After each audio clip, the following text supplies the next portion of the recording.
Previous two videos, I talked about how you calculate and the advantages of a working capital account benchmark. The two primary methods of how we calculated was the AR to AP relationship, as well as a historical analysis, which gave us a $100,000 working capital benchmark. So this means that our goal is to have $100,000 in our checking account. We have an internal standard operating procedure, or an SOP, that says at the end of every quarter, we execute this SOP. And for this example, we had $250,000 in this account at the end of quarter three. And what we did was we have a 75% overage rule, internal operation again. Our director of finance looks at this amount. He knows that 250 minus 100 is going to give us 150. And then we're just going to take 75% of that number. And that's going to give us 112,500. And that'll be the number that we will choose to sweep into our sweep account, which is a money market account that earns about 1.6% interest. And as you can see, each quarter we do this similar exercise. And we have another account down here because I wanted to highlight that we do have an account that we use, a investment strategy called cost dollar averaging, that I can talk more about in another video. But the main advantages here is it really reduces risk on market timing.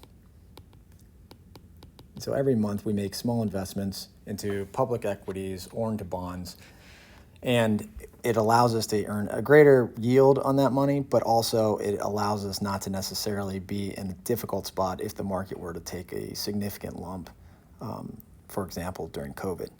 And so really what I've done is I've created this 1.6% return that would immediately go to my bottom line. That previous would be zero.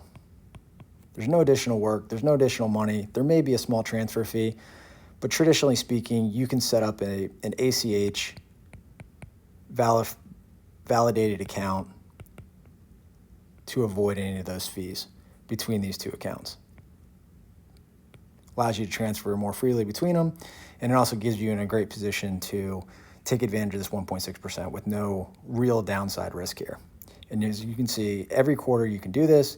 This amount can be significantly increased over 4 quarters. It can be used for dividends. It can be used for taxes. It can be used for various different items that you want to use it for. But it's nice because it's earning interest for you. It's not just sitting in that checking account, and you have a methodology of how you did it.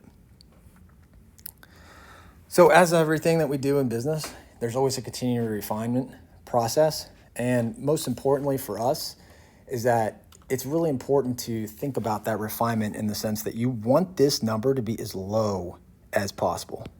And the reason is because the lower this number, the higher the amount that will go in your sweep account. And obviously the higher that amount, the more interest you make, and therefore the higher return on your capital. And what this is going to do is just going to allow you to go back through, and you can just look at where you are below or above that number, and hopefully at the end of the year you could go back and very easily say, hey, maybe we can have 80,000 and try that. And that'll put another $20,000 into your sweep account. So you can always focus on this cash conversion cycle, because what I've noticed is that when you make this a KPI, the people in your company that are managing this process will very quickly start to reach out to vendors. They will start to reach out to customers in order to improve this KPI. And what happens there is that you'll notice that your receivable to AP relationship will improve just by making it a point of focus for your company and for your management. That being said, thank you so much, and please subscribe. If you have additional questions, leave them in the comments below.